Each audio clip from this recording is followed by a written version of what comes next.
Oh, I love this video. I'm so excited. Hey Spuds, how's it going? It's Jamie. Welcome back to another video. First one on the channel. I don't know, but welcome either way. And as I said, did I say I'm very glad to have you here? No, I didn't. In the pre-intro I said I love this video. I am ruining this video already with my waffle and inability to speak. Anyway, how are we all doing? Are you good? Thank you so much for being here. I truly appreciate you clicking on this video, and I hope you're going to enjoy it because today, we are doing something wonderful. All about the trans positivity on this channel.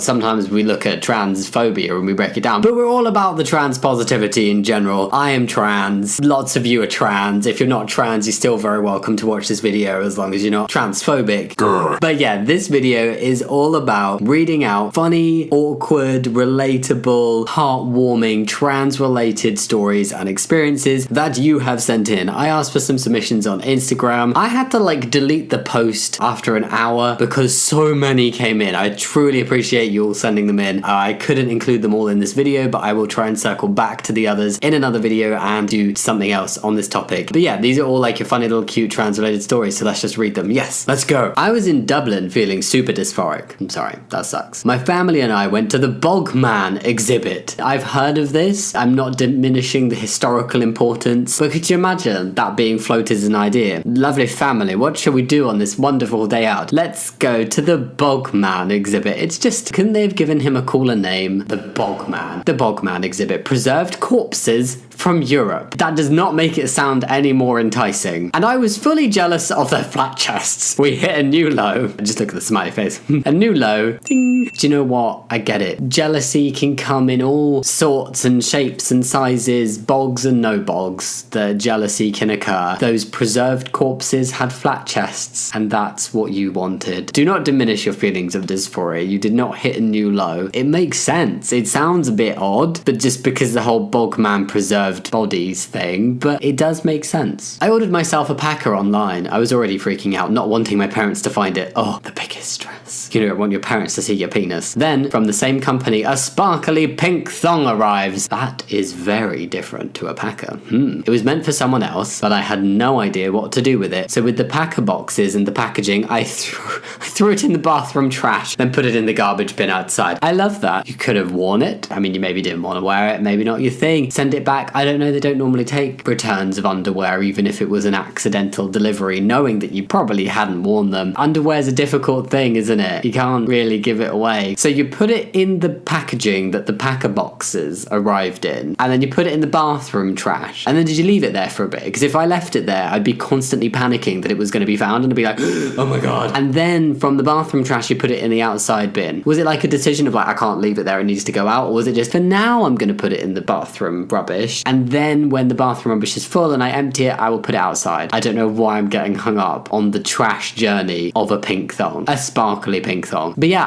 I'm assuming your parents didn't find your packer. That's a good thing. Oh, I have a few. Brilliant. Here's one of them. In school, I got told that all trans people were too complicated to mention in biology. See, you get basic biology. The transphobes, they are so stuck in primary school level biology that being trans is just too complicated a concept for them to even comprehend. That's why they're transphobic. It's just fear and being so angry at not being able to understand anything about being trans and multiple other things. Anyway, too complicated to mention in biology, and that all women and only women had periods. I mean, not only is that weird to trans people and incorrect in a trans sense, but also in a cis woman sense as well, because not all women have periods. And not just cis women. I don't know why I said unto cis women, because it's not all cis women have periods and trans women are women and don't have periods. That's just so bizarre. I nearly came out as a power move. Could you imagine? That school has progressed since then, though, and recently raised money for mermaids. I love it. I love progression, yes. There was just a blip in time where they only bought basic biology textbooks, but they have moved on. After my top surgery, when I still had to wear the compression vest, it often happened that I stuck my hands under there to try to adjust my boobs, because I thought I was just wearing a binder. Phantom boobage. I didn't do that, a readjusting. I mean, maybe it's because I had a fairly small chest to begin with. I didn't really have to readjust it in a binder or anything, but I definitely had moments where I wouldn't have a shirt on and I'd be like, oh my god, or I would come out the shower and I would put the towel on under my armpits instead of like lower down, and then I'd be like, I don't need to do that, yay, because I don't have this thing that I want to hide about myself anymore, woohoo. Yeah, the phantom feeling. Also, it kind of triggered a bit of dysphoria in me because I was like, no, I don't want them, so why is my brain telling me they're still there? But it was just a habit thing, and it does go away, don't worry. I was getting Subway for lunch once and was being gendered correctly, being called mate, dude, etc. For context, I'm Australian. Hello, Australian person who sent this in. I get to the end of the whole ordering process and my mum comes up and offers to pay, which was lovely of her. I get a bit of an odd look from the cashier and shrugged it off. Mum had said she's paying for her son's meal, gendering correctly. Yes, go your mum. And he assumed her son was the guy behind me and I was a handsome girl. Dead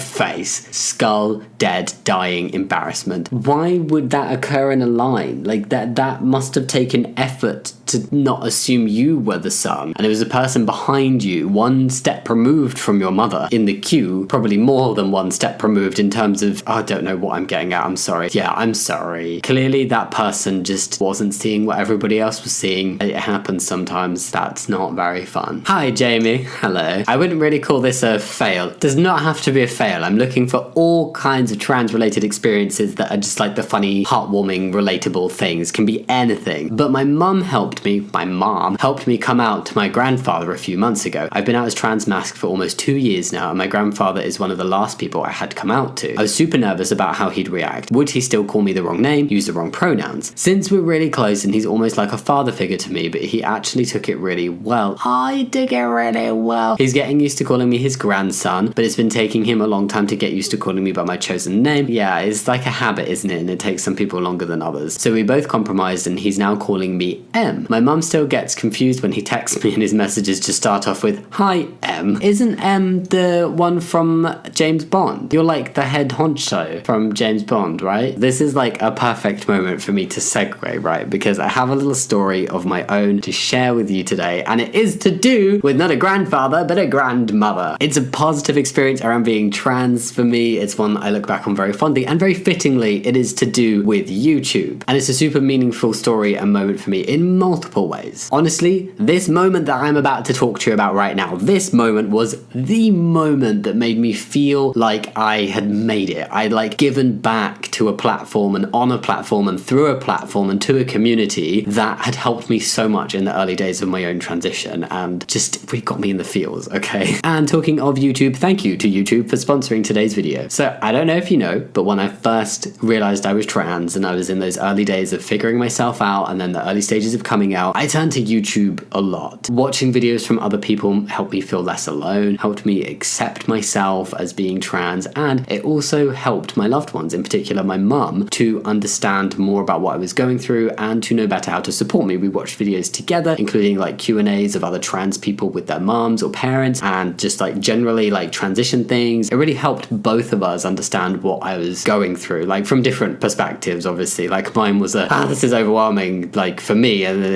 internally, and then my mum was like, okay, how do I support? And that help that I got through watching other people on YouTube was a big reason as to why I started making my own videos and why I still make videos today and I still do content like this. And it was always my goal from the beginning to document my own transition and have it as like a personal back catalogue kind of thing of like my squeaky voice and my top surgery and everything, but to also just have this aim of like, I would really love to give back in some way, and at the very least I would love to have a meaningful impact and meaningfully help just one other person. That would be amazing if I knew that sharing something and making content could just help somebody in the way that other people's content had helped me. Well, fast forward several years and a lot of videos later, and I had this absolutely beautiful moment in a supermarket of all places. I was just approached by somebody's grandma. They told me they were a grandma. I didn't just assume. It became clear through what they told me. She recognized me from online and she came over and she approached me and she told me that she had a trans grandchild and she had been watching my videos, and so had her grandchild, and through watching my videos they'd helped her learn what her grandchild was going through and learn how to best support them. Like literally how videos had helped my mum with me, my videos had helped this grandma with her grandchild. And I was like, I could have cried. I felt so happy and my heart was just like, oh my God. I genuinely probably would have cried had we not been surrounded by tin tomatoes, okay? It was the first tangible moment and like really memorable moment where I realized that my content was in at least some small way helping real people and helping real families out there in the world. And it was a little bit mind-blowing, just like other people's content had helped me. And I was like, oh, what? Honestly, it was a true sense that I had made it in some way and I had achieved that goal. It just meant even more to me and was so much more meaningful that I had made that happen on a platform that had helped me so much. And I was able to give back in that way. And I can still continue to do so. Hello. Yeah, so that is just very special moment. And since then, I've had multiple other conversations like that and had comments both online and in real life from other people who've been helped by my content on YouTube and other trans creators' content. And I love this community and this sense of support and solidarity that exists because of YouTube videos and people sharing their journeys. And despite this community, the Spud Squad now being over 1 million strong. 1 million. That I cannot even comprehend that. That is what the connection I have with you, with my YouTube community, is the most important thing to me online. Yeah, it's more important than anything else on the internet. It means a lot. Okay, I don't want to get too sentimental. So yeah, thank you, Grandma in the supermarket, for not only being a great ally to your grandchild, but also helping me realize that I had made my mark through YouTube and I had achieved my aim. It meant a lot to me. Thank you to you for watching, liking, supporting, commenting, doing whatever. I truly appreciate all of it so much. Yeah, I'm gonna stop being all sentimental and get on with the other stories. But yeah, thank you for listening. Now let's read some more trans conversions, fails, awkward, funny, relatable stories. Yes! I'm not out to my parents, so I hide my packet in a pusheen pillow. Pusheen's the little cats. Pusheen? I don't know. Pusheen pillow, which is where I also hide a vape. What a useful pillow. My cousin went into the pillow for the vape, but accidentally grabbed the packer instead. Oh my God, no. I was already out to her as trans and she's supportive, just an unexpected turn of events, crying face. Oh my God. Imagine that happening. Reaching into a pusheen pillow and not grabbing what you think you're gonna grab. Good times. I'm a 23-year-old trans man and I recently changed my documents. For context, in my country, you get your first passport at 14. 14? I'm pretty sure you can get like babies' passports in the UK. What do you do before 14 to travel? No traveling before 14. I'm very curious about that. So when I went to apply for a new passport, or rather get an appointment for an application, I walked into an office and the lady there, instead of asking me a reason for a passport change, looked me up and down and went, "You're getting your passport because you turned 14, right?" "Yes, ma'am." I aged backwards. You just de-aged 9 years. I don't think I would want to go back to being 14. 14 was a very interesting age for me. Probably one of my least favourite years of my life. It was in amongst a collection of least favourite years. Fascinating. It's the trans man, I don't want to say curse, it's not always that bad, but it is the trans man burden, I don't know. You know what I mean? Thing. It's a trans man thing to look incredibly young. Just youthful. Not necessarily like I'm 29. I've been on T for over 11 years. I don't think it counts for me anymore. I don't know. Comment down below how old you think I actually look. Does it shock you that I'm 29 or does it shock you that I'm not older? I don't know. But yeah, it is a thing. Like even when I was like 20 before I grew a beard, constantly getting ID'd. I'd get ID'd for things that you can buy when you're 16 when I was like 22. And I was like, really? I feel the pain and I'm sure a lot of other trans masc people can relate. When I came out to a good friend, they also came out to me and was like, "We've switched genders." And it was literally that Spider-Man pointing at Spider-Man meme. Oh, you, what a wholesome moment though. Like you came out and then your friend was like, "Me too." It must have just been really nice and like a true moment of like, we're gonna be there for each other. My mum tried adding me on Insta where I have my new name and pronouns. I panicked and blocked her. Poor mum. No, I get it. You panicked and you blocked her.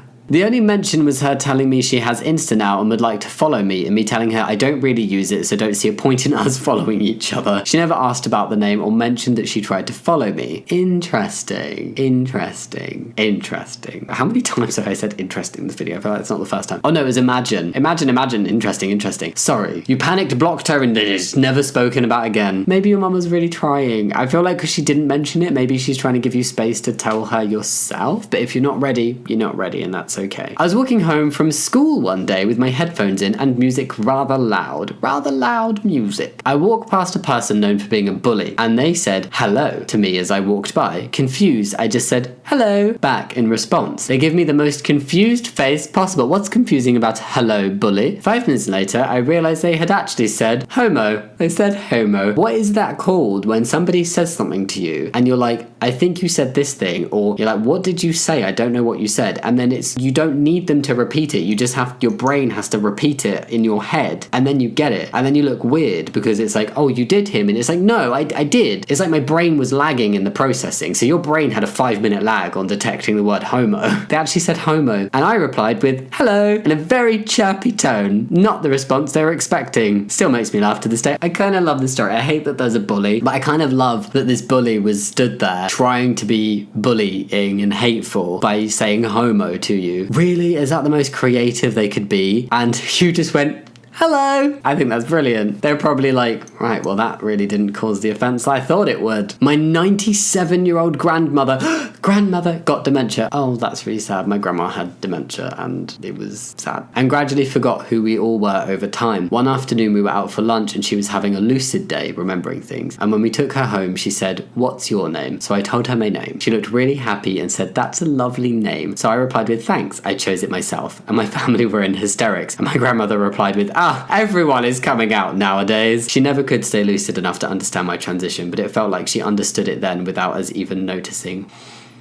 Bless your grandma. That's so sweet. I like the joke of thanks, I chose it myself for your name. And your grandmother, everyone is coming out. It sounds like she would have totally accepted you though. Like, I love that. I have like a vibe. All my grandparents passed away by the time I was like 14. And I only really knew my maternal grandparents. But I'm like so confident in knowing that they would have accepted me. I don't know. I just got like this vibe. Especially like my granddad, because he was like the sweetest guy ever. Anyway, before I get emotional, my funny trans story. Yes, come on, make me laugh. I'm not dissing the other one. I loved it. It just reminded me of my grandma. Before coming out to anyone, I had a cake with pink and blue unicorn sprinkles on it for my 24th birthday. We do love a good unicorn sprinkle. At one point that evening, I jokingly explained to my best friend, who's a trans man, that these are gender unicorn sprinkles and he needs to be careful to only eat the blue ones or his transition would be reversed, like the Uno reverse card on your transition. Then, without breaking eye contact, I took a big bite of my piece of cake with a lot of both blue and pink sprinkles on it. No further questions or explanations on the topic, but safe to say, when I came out to him as non-binary a few months later, he already knew and was just waiting for me to tell him when I'm ready. Oh, I love that. Like, just trans buddies. I've seen coming out via cake, and they're like my favorite comings outs. Coming outs, I think. I think is my favorite method. I've never seen coming out via eating a cake in a certain way. This is very new. I love it. More, please. More unicorn sprinkles. I can never be enough. Hi there, Jamie. Hello. I don't know if this one counts. I'm sure it does count. They all count. But when I came out to my dad, I decided to come out by making a joke, and my dad didn't get what I was trying to say. Of course, typical dads. I ended up explaining, which confused my dad, as I had previously identified as gender fluid. He didn't seem happy about it at first. I'm sorry. I ended up giving him space to think, and the next day he came downstairs and said to me, here's some trans people on YouTube that you could watch. And 4 years later, I realized that he'd spent time upstairs watching your video, mine, and other YouTubers,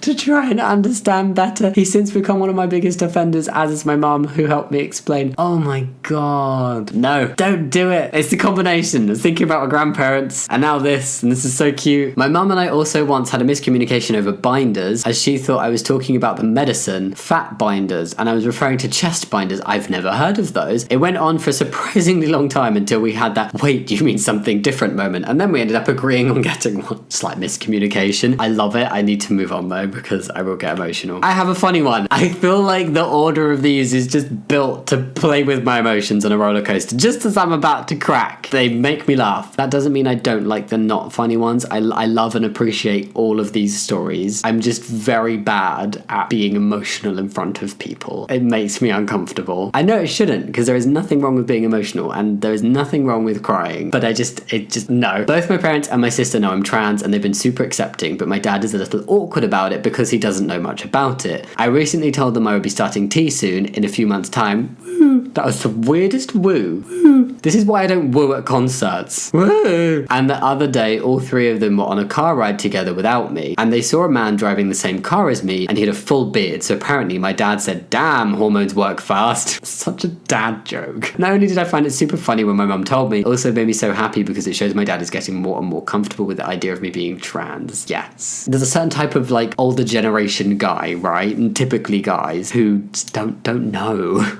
I feel like my dad's like this. My dad made jokes very similar to this, and that was his way of showing me acceptance. And yeah, that absolutely is. That's very cute. I once managed to put my foot through my binder's armholes and then fell onto my face. How? Your foot through the armholes? You must have been pulling it up. And then the feet in the armholes. I need like a cartoon stop motion remake of what happened. Lovely. I hope your face is okay and you have not done that since. A pad fell out of my pocket on the way out of school and I had to pretend it wasn't mine.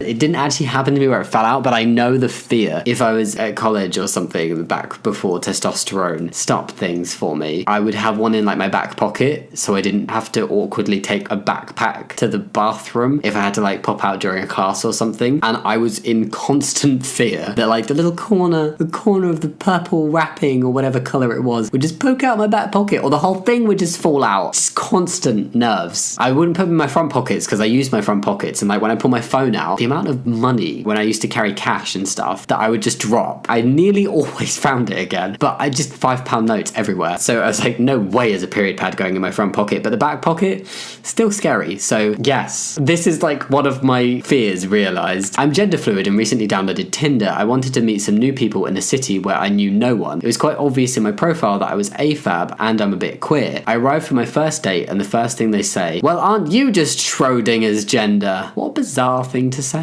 That's a joke you need to make amongst friends if you know that your friend is comfortable with that kind of thing. I didn't know what to say. I wouldn't know what to say and abandoned the date as soon as we finished our food, but I still laugh about it with my mates. Schrodinger's gender. Oh, I bet they thought they were being really funny though. I came out to my mum by using a Kahoot quiz.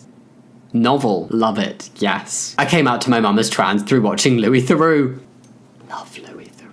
My money don't jiggle jiggle. Louis Theroux helping the transes come out, if you didn't already love the guy. And on the very wonderful note of Louis Theroux, we are going to end this video here. What did you think? Did you enjoy this video? I hope you did. It always just makes me feel very happy, even though sometimes some of the stories nearly make me cry. But like happy tears, you know, like good emotions. I appreciate everybody who sends these stories and shares their personal experiences with me. It really means a lot that you are willing to be open and share things and let me make videos like this with it. So truly, I do appreciate it. I have saved the other ones that were sent in that I couldn't get through in this video, and I will do another video in the future of those and also ask for more to be sent in as well. I love making these videos and I hope you enjoyed my little story that I shared. Let me know down in the comments below what you thought, if you like this video, if you want to see more of these videos. I mean, I've made loads of these videos before and I will make loads. It doesn't matter what you say, I'm going to make them. And yeah, think about giving a thumbs up and subscribing if you want to, but no pressure. And as always, thank you so much for watching. I'll see you next time. Much love. Bye.